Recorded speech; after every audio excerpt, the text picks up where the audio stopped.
What's going on YouTube? I was waiting to get loaded, and when I got the chance, long story short, I didn't have any allocation to load. So what that means is there's no product for the customer. And I hit my dispatch, and they're in the middle of a shift change right now. So every time 6 o'clock hits, it's like I can't get a hold of nobody for like a good hour and a half. So I figured what would be a better time to make another video. So today I was going to talk about my top 3 attributes that I feel like not only every driver should have, but every tanker driver should have, because it's a little bit different, but I still feel as though these points strictly apply to all truck driving. So it could be applied across the board, but these are just what I think since I've been starting in this industry. So number 1, I would say, is a safety first mindset. And I say a safety first mindset because you got to recognize that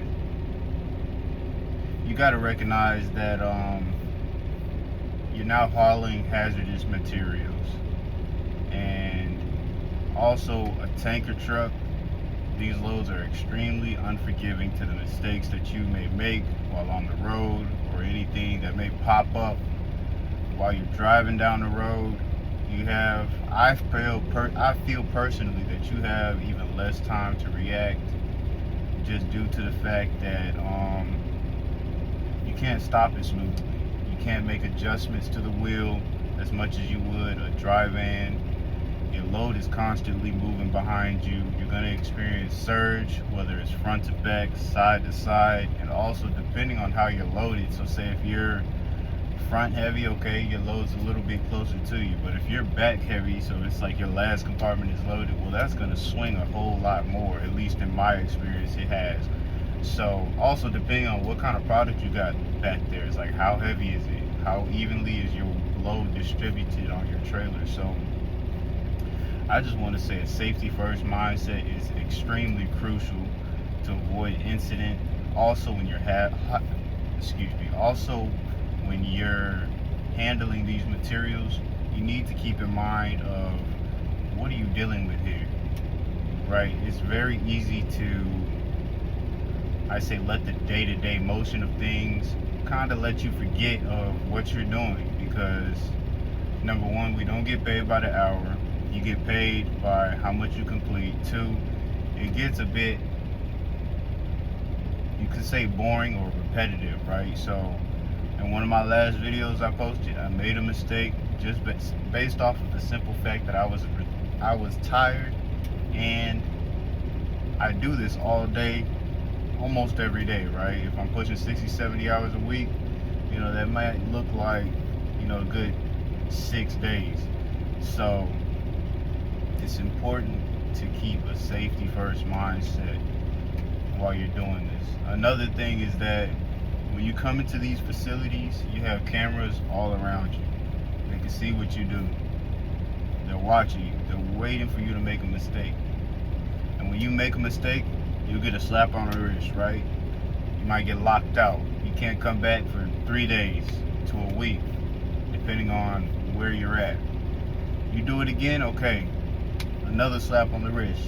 They're gonna give you a firmer warning this time, depending on what you do. If I don't know. I've only made one mistake, thankfully. Knock on wood. Hopefully, I don't have any more. Right? I'm trying to stay focused. But you make another mistake, right?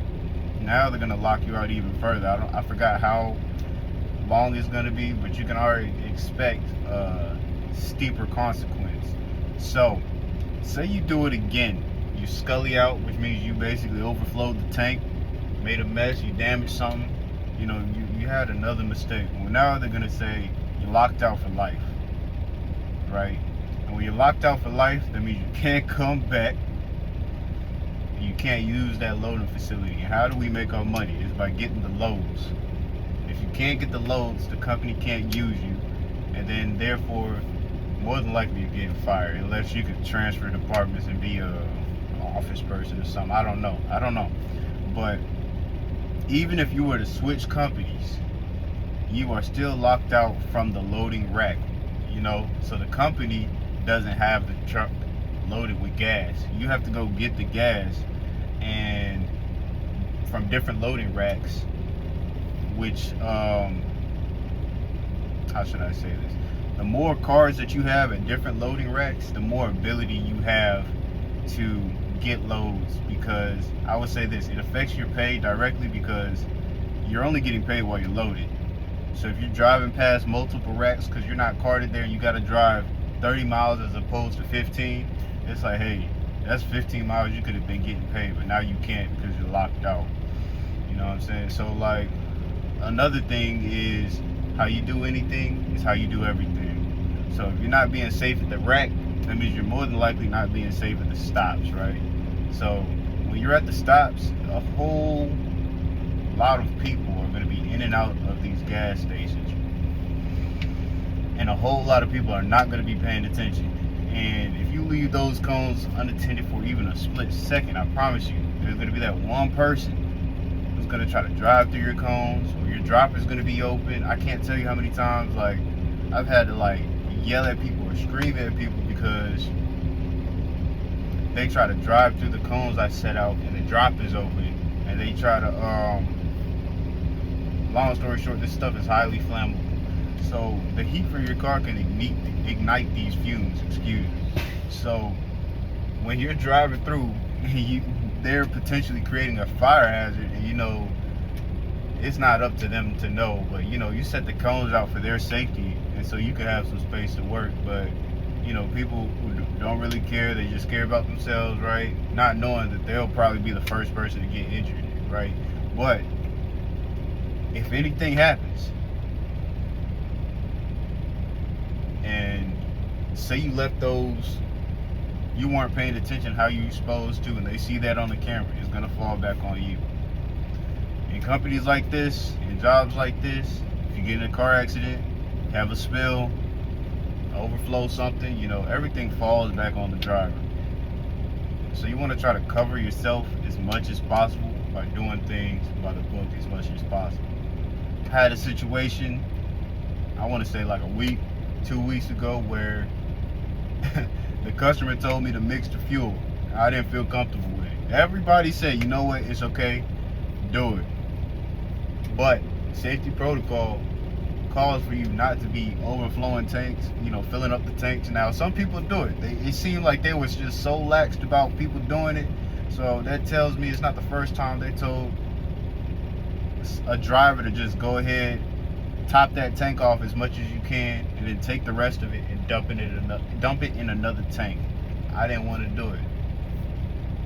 I've had tanks pressure up on me before, but that's another story, because that was not intentional. I'm not intentionally doing something like that could put me at risk. On top of that, the parking lot was super small. Any kind of spill is putting everybody at risk. I'm not going to be the one. It's not going to happen on my watch. So, safety first mindset. I don't know if I stress this enough. We're 8 minutes in. I'm going to try to keep going. So, safety first mindset.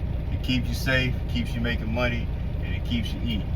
So if you can't work, you can't eat. So next, attention to detail. Safety first, it ties into attention to detail, and I'll tell you how.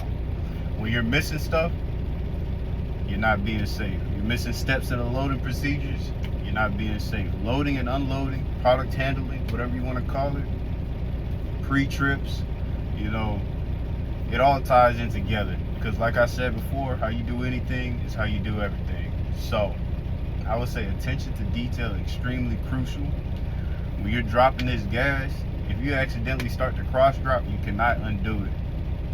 And unfortunately, you're gonna have to make that phone call talking about, hey, I messed up.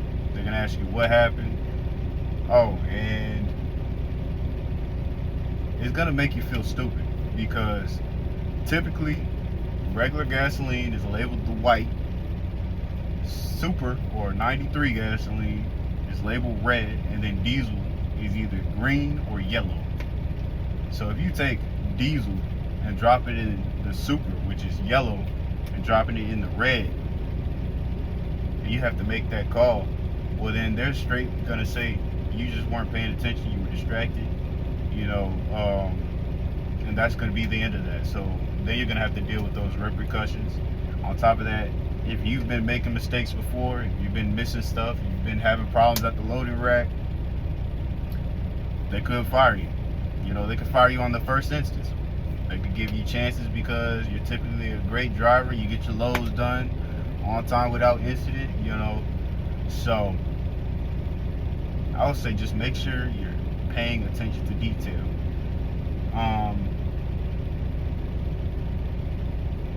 It keeps you safe, keeps yourself safe. And you're gonna hear me stress a lot of safety throughout my videos because, man, when I first started this job, I had no idea how dangerous it was. Granted,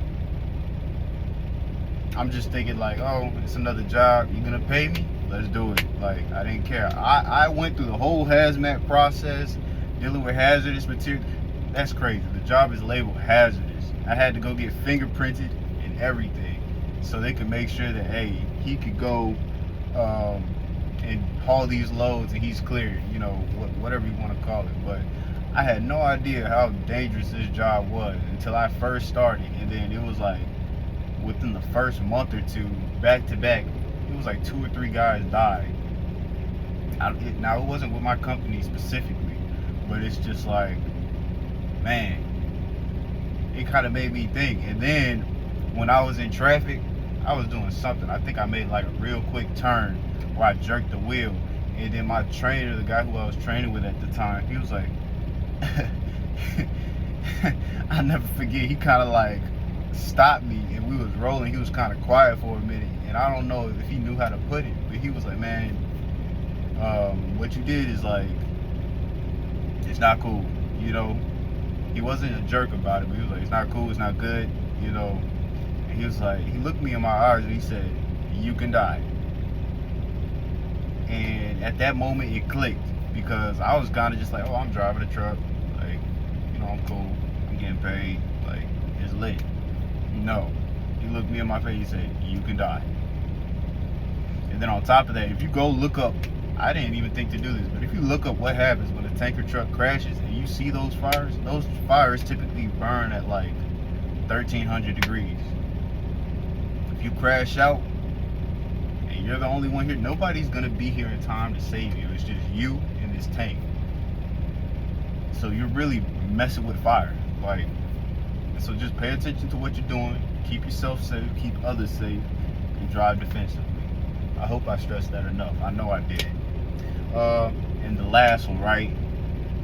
Number 3. So the first one was attention to detail. Oh, no, excuse me.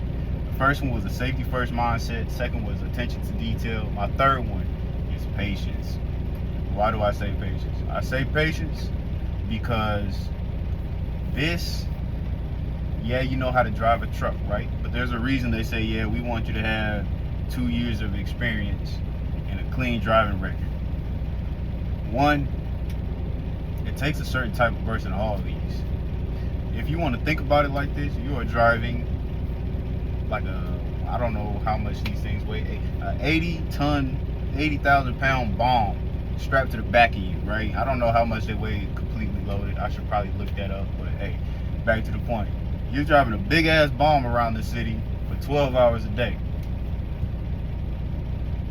You're gonna need to exercise some patience to learn the whole processes of things, to learn what you're doing, ask questions, get yourself trained thoroughly. It is your company's job to train you thoroughly, but it's on you to ask questions and to speak up on when you're not comfortable with a certain situation. I've had, like I said, everybody was telling me to drop that fuel, mix that fuel, and I'm sitting here like, yo, this stop don't even look like the vapor lines even work correctly. Y'all are telling me to drop the fuel. It's bad enough that I'm dropping here in general. And now, so back to the topic.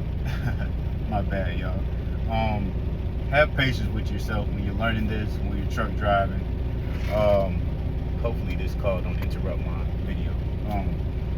Have patience with yourself when you're learning this stuff, when you're truck driving. It was overwhelming enough that, like, I'm on the road, I'm in this city with tons and tons of people always zooming past me, cutting me off. You know, use some patience with yourself when you're loading, double check things so you don't make mistakes. What else can I say? Yeah, patience is gonna save you big time. Patience. And I struggle with this. When I first started, I felt like, me personally, I should be able to come in here. All right, you tell me what to do, boom. I remember it, and by the second week, I'm thinking like, yeah, I should have this down pat. Like, what's wrong with me? You know, there's 1,001 things that can go wrong, and they will happen. They might happen in training, or they might happen while you're by yourself. And my boss even told me, she was like, you didn't really have any hiccups while you were in training, did you? And I said no.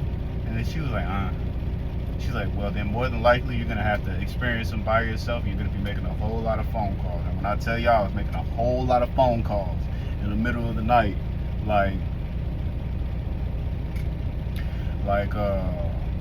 calling my trainer in the middle of the night, like, hey, bro, the tank pressured up. I don't know what I'm doing. Like, can you walk me through it? Or the rack, this alarm popped up. Can you help me out? Like, it's gonna take time. Things are gonna have to happen for you to get this experience under your belt. And as you're going, it's like you're getting notches in your belt. Each time you overcome a situation, you're getting notches in your belt.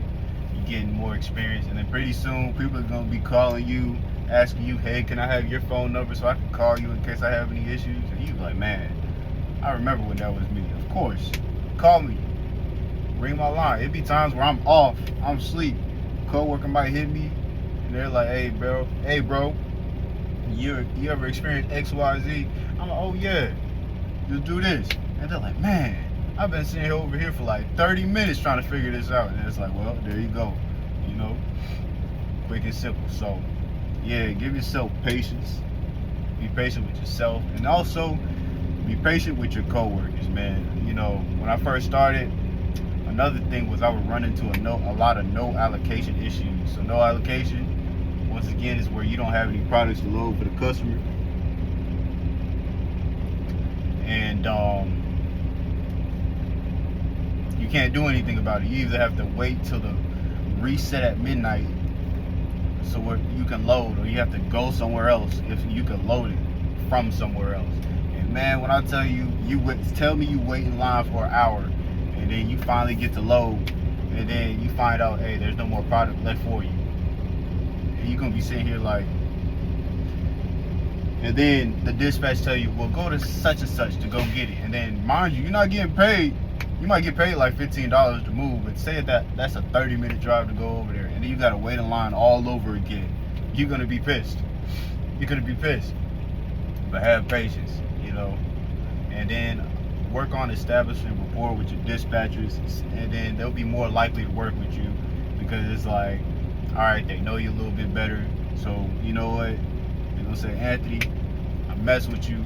You be getting loads done, and I know you're trying to eat. You know, so they're more likely to work with you because they know you are a hard worker and you're a go-getter and you're trying to get these loads done. So yeah, man, have a safety first mindset.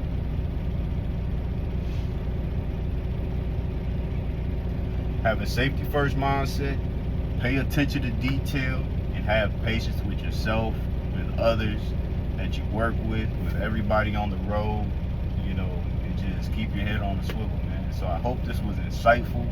I hope this gave y'all some knowledge. If y'all have any questions, I would be so happy to provide y'all with the answers if I got it. If I can't, I'll be happy to go use my resources in order to find out for y'all. So stay tuned to the next video. I appreciate y'all for watching, and I'll catch y'all in the next one. Later.